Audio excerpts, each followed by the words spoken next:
Welcome to DME TV. I am Ambrish Saxena and I am before you with my program DME Dialogue. DME Dialogue is a program wherein we invite distinguished people from different walks of life to talk to us and to interact with our audience. And today in this episode, we have with us very eminent educator and researcher, Dr. Badrunnisa. She is from Bangalore and she teaches biochemistry, but then she is a multifaceted personality and she has made contribution not only as educator, but also as a educational administrator, and also she has been contributing towards society. So, that is how we decided to invite her and to talk to her. Welcome Dr. Badrunnisa to this program. Thank you so much, sir, for getting me here, and it is my pleasure to talk to you today. Thank you. So, to begin with Dr. Badrunnisa, we know that you have been teaching in a Bangalore college, that is Krupanidhi group of institutions for long, and you have been also heading the department and the college. But then your personality has so many other shades also. So, to begin with, we would like to know from where you started and what were your formative years, what all led you to where you are today? That's really a big question, sir. To start with, I'm a person, multiple tasks I learned through my education. Like from my childhood, I'm not the person who went with only one single medium of education. But I started Telugu medium, then I entered into Urdu medium, then I entered into English medium. So, this was a different things which has happened in my life. So, you would have been in different states, as you said. Different states. So Telugu means you would have been in Andhra. Perhaps, I was in Kurnool as my father was working there, and then he shifted to Karnataka, and as all my relatives wanted me to be as a Muslim girl to be in Urdu, so they have put me in Urdu, and I have adjusted all these things and never I have dropped my education to the lower level. I was always with the highest marks, though it is Urdu. And then English was my dream actually.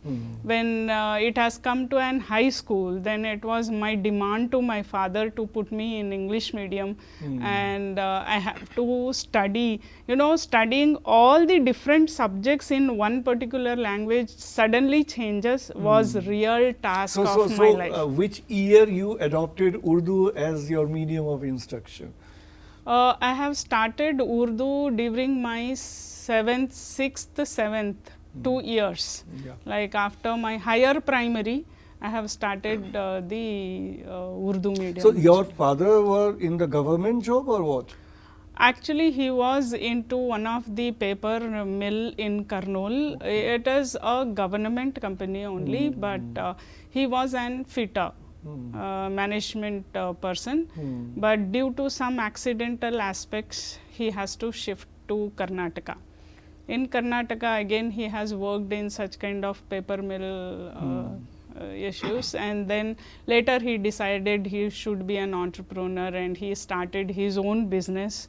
Then we have came back to Bellary again after visiting all the other states. So your other brothers and sisters, they were also undergoing the same process, I mean from one language to Urdu and then to English, or there was some other story with them? Sir, to talk about my siblings, I have 3 brothers and 3 sisters. We are 7 members, and this has been not happened with others because I was the first child and I had to go through all these things. By the time my parents settled at one particular place, my brother was to go to school and he continued with one particular medium, and rest all has continued with single medium. But the case has happened only with me as a first child of the family. But this particular aspect, how did it help you to grow as a multi-skilled or multifaceted person? Yeah, this particular aspect and this struggle made me understand to how to grasp the situation and take that as your ecology and learn from that and survive in that. That's the main aspect, that survival. That is where now presently, if you talk about my present situation, I am a teacher of life science. I am a management person heading quality management system. I am a researcher in drug designing, which is related with steel industries.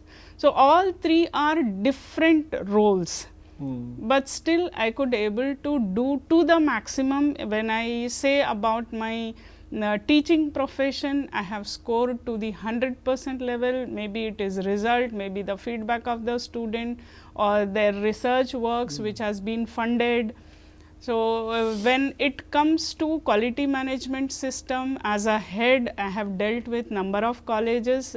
We have around 5 different colleges in my group of institution, and I could able to get the administrative job to the level where I have brought ISO, I have brought NAC to different institutions. Yeah, but I want to stop you. One thing I am not able to resist myself. I mean, all your achievements are really encouraging. But then, what did you motivate to take up your subjects of study like biochemistry or any such thing? How did you decide that what all you should study, and how did you proceed in your higher education? Yeah, coming to this, actually my dream was to be a doctor, and this dream was there when I was in first standard. Whenever teacher used to tell me, write about yourself what you want to be, always I used to write it as I want to be a doctor. But due to several situations happened, and I had to get married in my 10th standard, and I have to continue my education from PUC. There after marriage I have to start my education again from my PUC. So, at that time I was not having an option, or I was not having a proper situations for me to score well and write the medical examinations and enter into that. Yeah, one thing again I would like to ask, I mean, what prompted you, or what led you, or what were the circumstances, if I can ask you about that, wherein you got married at such an early age? So, it was my parents' decision, it was not my decision. Actually, I was unaware that it is my marriage. I got to know just 1 month before that yes, it is your marriage when things were going on. Yeah. Then I was a kind of girl where I could not able to oppose my father that time. So, I had to accept it. But after that the situations has happened with a tragedy, you can say, where I lost my husband, and due to which again I had to take my decision that I should take care of my child and I have to do my education. And from here it was my pure decision. It is not my parents' decision, or it is not somebody else's decision. It was my own decision that I have to continue my education. Then I joined PUC, and from there things went on as that thing was there in mind that I should be a doctor. Somewhere I have to wear an apron. So, that made me let me study biochemistry, and then that way, even though it was a big struggle to study science, keeping one child at home was real struggle for me. But I should say, if the women are listening me today, that any woman or a girl can do anything if they decide to do it. Yeah, you need the right kind of determination to do the thing that you want to. Exactly. Yeah, so further if you can continue with what you were telling me about your present profile and the work that you are doing right now. Yeah, right now, as I said that in my administration level I have done to the mark, and I have been certified from Cambridge University that I am a trainer for teachers.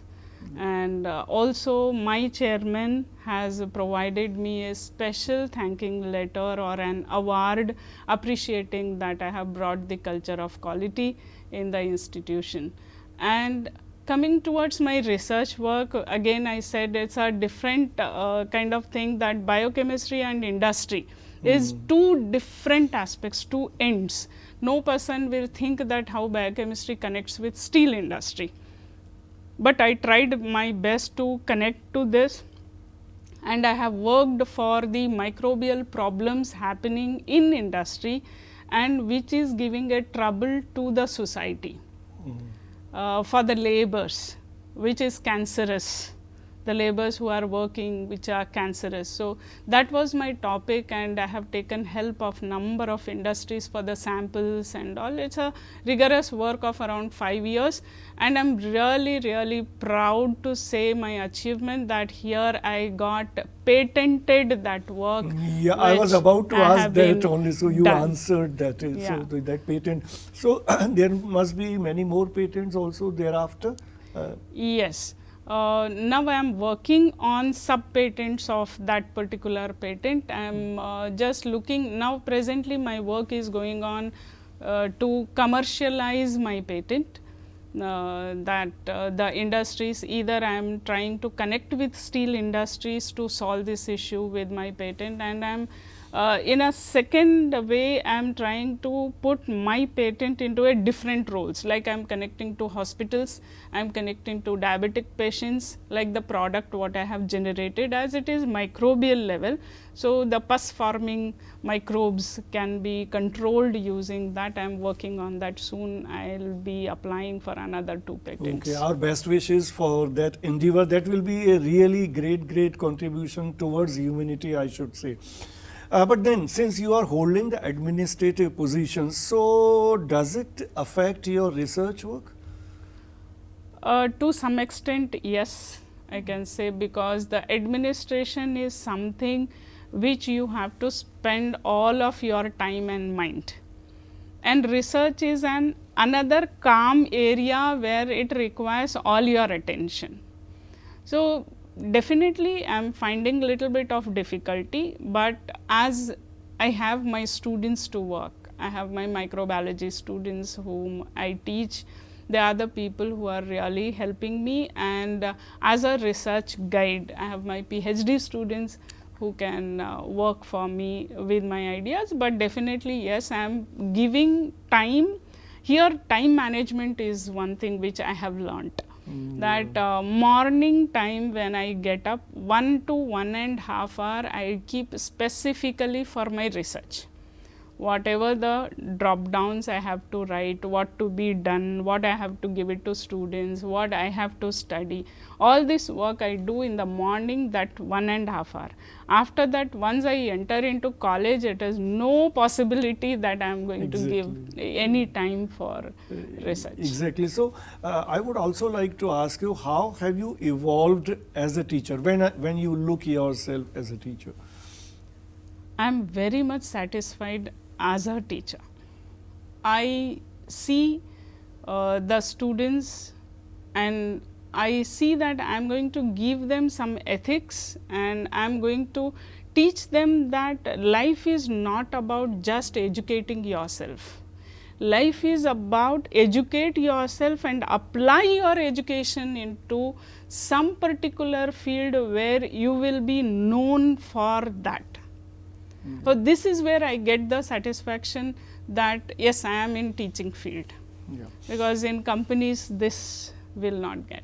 So, as a teacher, what would you like to tell your fellow teachers, particularly young teachers, because we are also part of an educational institution, and here there are a number of students and the teachers. From that perspective, if I ask you, what would you like to tell the other teachers, what all they should do to grow themselves as a teacher who matters? To the young teachers specifically, today's teacher I will call, are a new generation teachers I will call.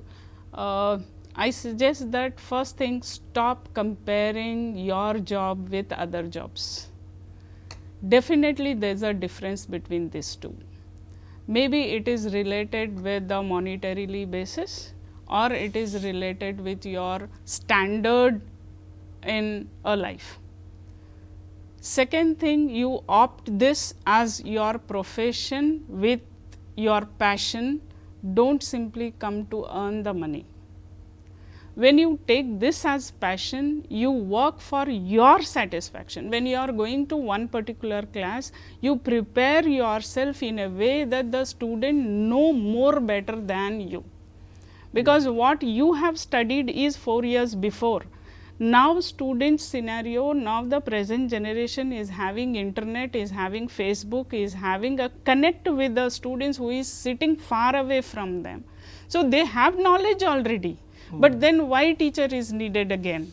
If they are getting in internet the data, if they put one particular topic, they will get all the definitions, examples, whatever they want, they are getting it. But still you have to make your choice, or a student should be happy with you. To create that, always you should be a step ahead of the student. Student should feel that you know better than what he or she studied through internet. For that, improving yourself. Yeah, but then do you feel that in this digital age, as you yourself said, this internet, the digital technology has impacted every sphere in education and like in other spheres as well, in research also. So do you feel with the way the technology is moving, the way AI is being used in so many areas, so what do you feel, what impact this digital technology, this artificial intelligence, what impact is it's going to make on the profession of teaching or education? The AI is making a big difference with the teacher. Like if I talk about COVID era, the teachers who have passed out somewhere 10 years ago were unable to understand that how to enter into G class. Now the COVID era taught every teacher to use computer, to use a smartphone, and now teachers are very much I can say they are with the technology now. Even the old teacher is ready to browse and check what is the present data on that particular topic before going to class.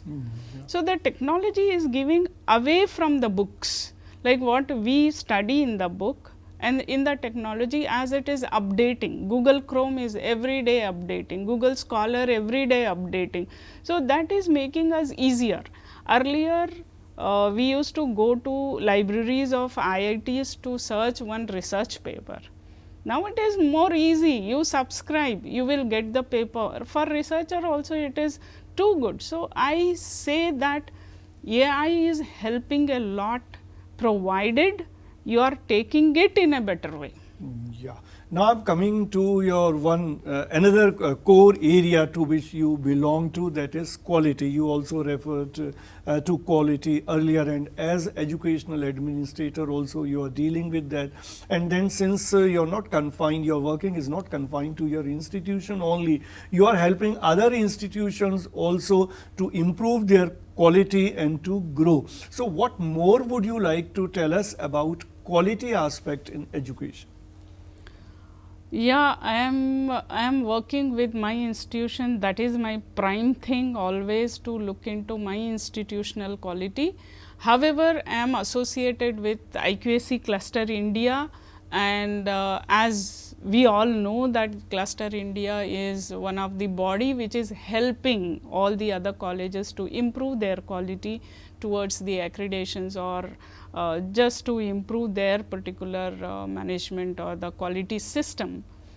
I say the quality is important not to get ourselves accredited, it is to satisfy the need of the stakeholder. When quality comes, what all your stakeholder is expecting, that will be provided them systematically. If you do not have a system, there is no possibility that you are reaching to at least 80% to your stakeholder. Maybe it is your teacher, your student or parent anybody. So, this quality systematic way of working in the institution, especially higher education institution, make every stakeholder satisfy. Further, stakeholder when satisfying, that makes a mark that you are giving the best to the society. Yeah, but then if we look at the regulatory aspect of the whole thing, the way the UGC functions or this accreditation under NAC happens, and there are so many bodies, multiple types of accreditations are there, whether we talk about NIRF, whether we talk about NAC, and so many other bodies are there. So from that angle, if you can tell us particularly towards the educational institutions for their benefit, what all types of accreditations are there and how one accreditation differs from the other? On an whole, if I talk about the accreditation, almost all the accreditations wants an system to be in a quality manner. Maybe their way of asking the data is different. If you talk about NIRF and if you talk about NAC, what is the difference if you ask me? There is no much difference. They may be calculating in the form of percentile. These the other accreditation body may be confined to only final year outcome, and the other one may be wanting all the policies and procedures to be in place. The other body will be asking about your outcome. The other body will be asking about your impact, and like the bodies like ISHE or you say LIC inspections and all may be asking about the information what is going on in your. So, all the way in a whole, every people, maybe it is government, non-government bodies or anybody who is associated with the education system, wants now the system should work systematically and develop a quality. That is what is my understanding. But don't you feel that there is too much insistence on quantity and there is less emphasis on quality aspect? Quantity in the sense? Quantity in terms of the quantum of data that is considered more important than maintaining the academic quality in education. It is not the quantum of data. If you are talking about, like, if at all I am doing one particular activity, what is the percentile of your or the quantity of your faculty or the students been attended that particular thing, or asking about, if you are talking about a metric saying that you have to do these many programs in a year as an quantity, then let me tell you that it is not about the quantity they want, it is about that how much you are reaching to your stakeholder. You have a system, you have done an activity, how much you are reaching to your system, I mean your stakeholder. If it is a student, how much you reach, 60% you reach, 30% you reach or 80% you reach. It is a misunderstanding of the people who are working on this, saying that quantum of the data is there. It is not exactly. They are trying to understand that how much you are reaching to your stakeholder, how you are communicating to your stakeholder, at what level you are connected with your stakeholder, so that your quality will be improved. And what are the parameters to ascertain the happiness level or the gratification level of students? Students? Yeah. Any student, maybe it is a student of first year or a student of final year, in common they want their outcome. First thing is satisfaction in a class. Second thing nowadays, satisfaction with infrastructure. Third thing, their own placement, where they stand after the completion. Yeah. That is the three things which need to be expected by any student. Maybe he is slow learner, maybe a fast learner.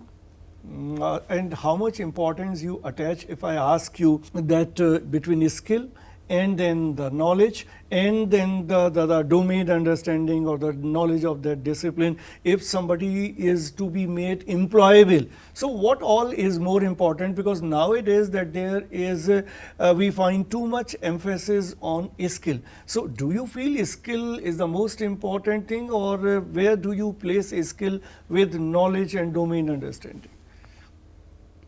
Again, it's a very big question. You have just folded out in a very small manner. To talk about this, my understanding here is, if I see Bloom's taxonomy, knowledge is something you are at the definition level. It's a remembrance only. Now, understanding is something where you are understanding that with this knowledge these things can happen. Now, skill is something above that. Skill is something where you are applying your understanding and creating something new, or you are applying and analyzing yourself that where is the flaw and how can I improve this little more. So there is more emphasis should be, according to you, on the learning, basically. On the learning, Yeah. and that takes up to the skill Yeah. automatically.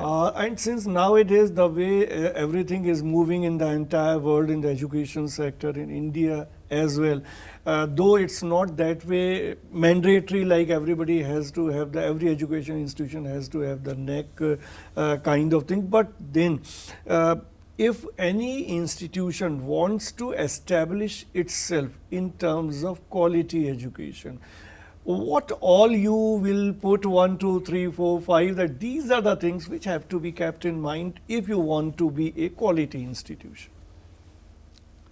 In that case, I just want to say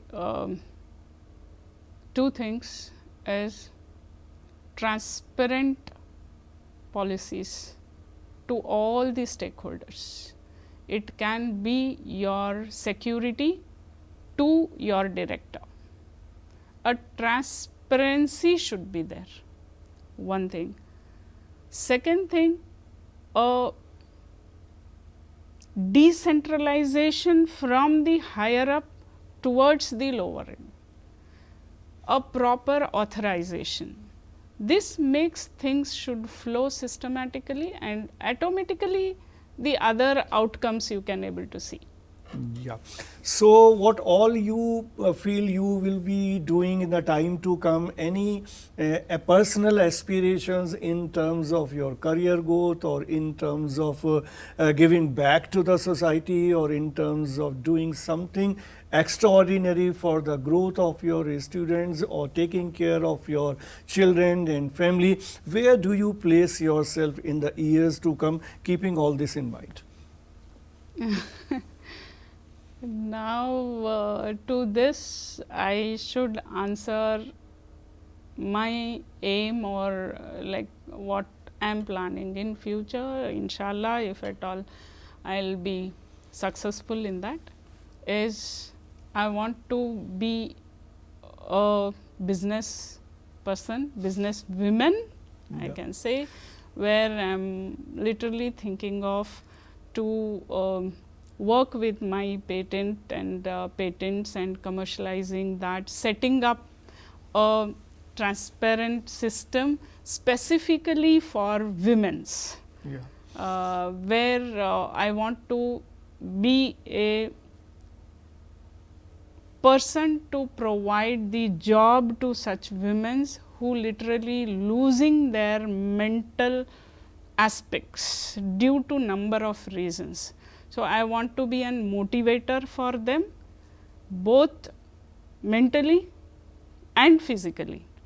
To be physically, I should be a businesswoman, and to be mentally, I want to be an educator, where I have to teach at the level of higher education that you be strong, tackle with the thing, maintain and make your own ecology and survive in the ecology. Yes, and since you talk about the women and you want to do something for them, so looking at the present day scenario as far as women empowerment is concerned, or women emancipation is concerned, wherein they are able to decide what they want to do in their life and career. So what do you feel, what all is already there and what more is to be done very specifically for the women emancipation? See, now in the present scenario, women is having been educated. They have education. Almost I can say around 70% of Indian women are educated. They have their set of mind, but still the lack I find in number of women is decision making is not there. Even though this much is there, either they are dependent on father, husband or somebody, due to which their decision is not working, it is somebody's decision being imposed. That is where I want them to understand how important their decision is. Maybe it is towards, it's not like they have to take a decision to work outside. They can take a decision to be at home. Yeah. It's not, well, taking care of an family, being with family is real big job for a woman. And many a times nowadays what I can see with the women, that they feel that I have been educated so much, I have to do a job only. That is not the decision. You should not quarrel for that. That turning your education, you are turning into an attitude, doing that. See, if you feel that your situation, your ecology is telling that you should take care of your family, then take a decision, take care of your family, maybe your master, maybe your PhD, but your family comes first to you. If you feel that you can get a peace of mind by doing that, take a decision. Yeah. This is what I I want to say. completely agree with you. It was really nice talking to you on so many diverse issues. And since you are a scientist, you are an administrator, you are an educator, but then you are also a social scientist. The way you handled the last question with regard to taking care of the family and the society. So I am really grateful to you that you spared so much time talking to us on diverse issues. Thank you. Thank you so much, sir. Thank you. So this was Dr. Badrunnisa, who is teaching in Krupanidhi group of institutions, Bangalore, and who was with us in today's DME dialogue. Thank you. Keep watching DME TV.